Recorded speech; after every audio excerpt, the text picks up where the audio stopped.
ایک مرتبہ حضرت علی علیہ السلام نماز پڑھ رہے تھے۔ نماز پڑھنے کے بعد آپ علیہ السلام منبر پر بیٹھ گئے اور لوگوں سے خطاب کرنے لگے۔ آپ نے فرمایا کہ میری زندگی ختم ہونے والی ہے اور موت پاس آ رہی ہے۔ کیا پتہ کب خدا کی طرف سے بلاوا آ جائے۔ اے لوگو، جو مجھ سے بات دریافت کرنا چاہتے ہو کر لو تاکہ تمہارے علم میں اضافہ ہو جائے۔ کچھ دیر تک تو مجمع میں خاموشی چھائی رہی، مگر بعد میں ایک بندہ ادب سے کھڑا ہوا اور اس نے سوال کیا کہ اے علی، اللہ تعالیٰ نے آپ کو بے شمار علم سے نوازا ہے، کیا آپ بتا سکتے ہیں کہ میری داڑھی میں کتنے بال ہیں؟ حضرت علی علیہ السلام اس بندے کا سوال سن کر مسکراتے ہوئے مجمع کی طرف دیکھنے لگے۔ سب بندے ایک دوسرے کی طرف دیکھ کر باتیں کرنے لگے کہ یہ کس قسم کا بیہودہ سوال پوچھا گیا ہے۔ اس مجمع میں دین اسلام کو نہ ماننے والے بھی موجود تھے، کافر بھی تھے اور منکر بھی۔ وہ اس سوچ میں تھے کہ آج علی برے طریقے سے پھنس گئے ہیں، وہ اس کا جواب نہیں دے سکیں گے۔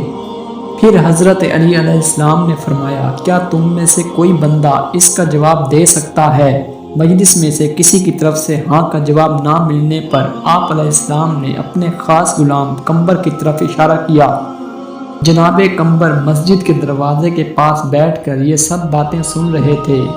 جناب قمبر زیادہ تر حضرت علی علیہ السلام کے ساتھ وقت گزارا کرتے تھے اور آپ علیہ السلام کے علم سے فیض یاب ہوا کرتے تھے۔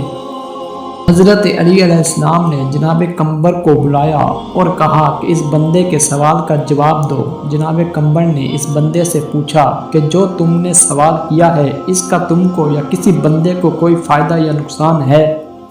تمہارا سوال پوچھنے کا مطلب کیا ہے؟ تم تو جاہلوں والے سوال کر کے حضرت علی کا اور دوسرے لوگوں کا وقت یہاں پر ضائع کر رہے ہو، اور تمہاری غفلت کا یہ عالم ہے کہ تم ایسے سوال کر کے شیطان کی باتوں میں آ کر ایسے سوال پوچھ رہے ہو۔ میں دعوے سے کہتا ہوں کہ اللہ تعالیٰ نے حضرت علی علیہ السلام کو ہر علم سے نوازا ہے جس میں تمہاری اور تمام دنیا والوں کی بھلائی ہے۔ میں آپ کے سوال کا جواب دینے سے پہلے آپ کو اس بات سے آگاہ کرنا چاہتا ہوں، تمہاری داڑھی کے ہر بال پر ایک شیطان بیٹھا ہوا ہے جو تمہارے دل میں شیطانی سوالات پیدا کر کے تم کو راہ راست سے بھٹکا رہا ہے۔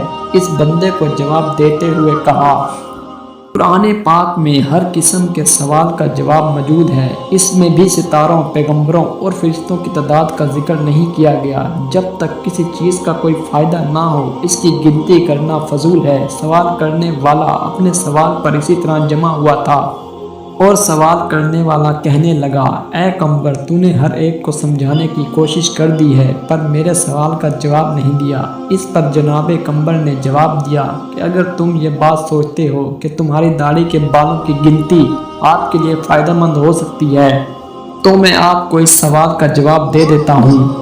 اس پر سوال کرنے والا کہنے لگا کہ مجھے اس سوال کے فائدے اور نقصان کی کوئی پرواہ نہیں، میں نے تو بس ایک سوال کیا ہے اور اب میں اس کا جواب چاہتا ہوں۔ جناب قمبر نے کہا، مجھے بھی آپ کے سوال میں کوئی فائدہ نظر نہیں آ رہا، تو بس ایسے ہی سوال کر کے لوگوں کا وقت ضائع کر رہا ہے اور لوگوں کو گمراہ کرنے کی کوشش کر رہا ہے۔ مگر وہ سوال کرنے والا بار بار اپنے سوال پر ڈٹا رہا اور ضد کرتا رہا کہ میرے سوال کا جواب دو۔ تو جناب قمبر نے اس سے پوچھا، کیا تم پڑھے لکھے ہو؟ اس بندے نے جواب دیا، جی میں پڑھنا لکھنا جانتا ہوں۔ اس پر جناب قمبر نے جواب دیا کہ جو عقل والے لوگ ہوتے ہیں وہ ایسے سوال کر کے اپنا اور دوسروں کا وقت ضائع نہیں کرتے، مگر پھر بھی میں تمہارے سوالوں کا جواب دیتا ہوں۔ تمہارے لیے اپنی داڑھی کی گنتی کرنا بہت ہی آسان ہے۔ جناب قمبر نے کہا، تمہاری داڑھی کے بال 1,11,000 ہیں۔ میرا جواب بالکل صحیح ہے۔ اگر تمہیں میری بات پر یقین نہیں تو تمہاری داڑھی کے بال بہت لمبے ہو گئے ہیں، ایک کینچی منگوا کر ان کو کاٹ لو اور آرام تسلی کے ساتھ بیٹھ کر ان کی گنتی کر لو، پورے 1,11,000 ہوں گے۔ یہ جواب سن کر سب لوگ وہاں بیٹھے ہوئے بہت پریشان ہوئے اور ایک دوسرے کی طرف دیکھنے لگے، اور وہاں پر دین کے دشمنوں نے یہ کہنا شروع کر دیا کہ اس بندے کا سوال اتنا مشکل تھا کہ ہم سوچ رہے تھے کہ مسلمانوں کا خلیفہ اس کا جواب نہیں دے سکے گا، لیکن یہ جواب تو اس کے غلام نے دے کر ہمیں لاجواب کر دیا۔